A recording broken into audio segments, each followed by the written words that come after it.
ఈ నక్షత్ర పొంతన అనేది ఎలాగంటే, మీకోసం ఒక ఉదాహరణ చెబుతాను. మీరు రాహుకాలం చూస్తారు కదా! ఎక్కడైనా వెళ్ళేటప్పుడు 80% మంది చూస్తారు. ఈరోజు ఆదివారం 4:30, 6 రాహుకాలం.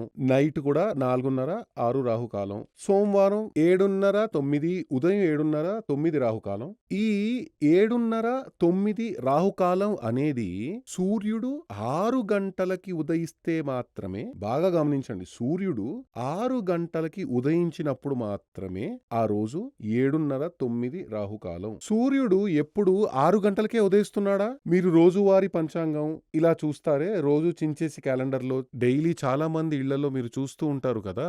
అందులో చూడండి సూర్య ఉదయం అని ఇచ్చి ఉంటారు. అందులో 6:45, 6:50, 6, 6:05, 6:15 ఇలా అనేక సమయాలు ఇచ్చి ఉంటారు. దాన్ని బట్టి మీకేం అర్థమవుతోంది? ప్రతిరోజు 6 గంటలకే సూర్యోదయం జరుగుతుంది.